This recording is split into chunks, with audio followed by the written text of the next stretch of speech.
Bonjour et bienvenue dans ce nouveau tuto sur Final Cut Pro 10, la version 10.4, et je vais vous parler aujourd'hui d'une petite amélioration qui a été apportée à la version 10.4 qui consiste à pouvoir faire automatiquement des nouveaux projets basés sur une sélection de clips que vous avez opérés. Alors ça sert à quoi? Vous allez le voir par exemple ici, j'ai une suite de clips ici sur le football féminin au Cameroun et j'ai déjà déroché un petit peu et cherché les parties des clips qui m'intéressaient, qui étaient intéressantes à prendre. Et maintenant, je vais essayer de faire un projet avec quelques-unes de ces parties-là. Par exemple, vous voyez cette partie-là. Je la prends et puis je vais prendre le clip suivant aussi. Donc j'appuie sur la touche pomme pour pouvoir faire des sélections multiples comme ça. Ensuite celui-là, non, je vois que j'ai rien, donc je prends pas. Celui-là, non, j'ai rien, je prends pas. Là, non, j'ai déjà ça me plaît pas. Oui, voilà, cette sélection-là, elle me plaît. La suivante, elle me plaît. Et par exemple, la suivante, elle me plaît. Et vous voyez qu'avec cet ensemble de sélections ici, je fais clic droit, nouveau projet. Et automatiquement, il y a un projet qui se crée que je vais appeler par exemple foot féminin sec, c'est pour dire séquence.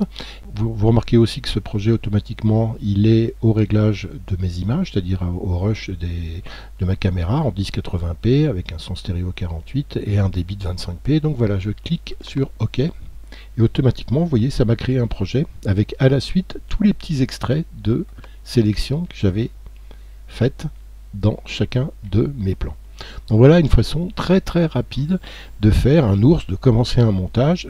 Une fois qu'on a déroché et sélectionné les parties des plans qui nous plaisaient, on sélectionne ensuite l'ensemble des plans et donc des sélections de plans de ces plans, et on fait nouveau projet, et on a un nouveau projet sur lequel on va pouvoir commencer à travailler. Ça peut être également très utile si on fait dans des interviews. Par exemple ici, regardez, j'ai une interview. Ici, je vais faire X pour faire un selection range ici sur ce clip, et j'ai cette interview, j'ai plusieurs passages dans l'interview que je voudrais garder, alors je l'écoute. Je suis contente d'arriver à Virad. Je vais partir sur je suis contente, alors je fais ici un I. Je suis contente d'arriver à l'école parce que je suis allée dans une classe supérieure. Voilà, ici out. Je voudrais aller voir ailleurs si j'ai un autre passage qui me plaît. Donc ça me plaît pas. Voilà, je voudrais aussi prendre ça. Alors pour faire une sélection multiple dans un même clip, je vous rappelle qu'il faut appuyer à la fois sur pomme et maj. Donc j'appuie sur ces deux touches et je refais I ici pour refaire une sélection tout en gardant ma sélection précédente et j'avance. C'est important d'aller à l'école dans la vie parce que dans l'avenir, ça serait bien pour nous. Voilà, top. Donc encore une fois, je fais pomme, maj, out ici pour garder mes deux sélections. J'ai ces deux sélections dans ce clip, je pourrais aller en chercher d'autres, mais c'est plus pour vous montrer.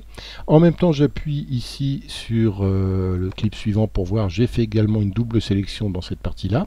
Donc je sélectionne mes deux clips. Et là aussi, je vais faire un nouveau projet. Je vais appeler micro-trottoir MT étudiant.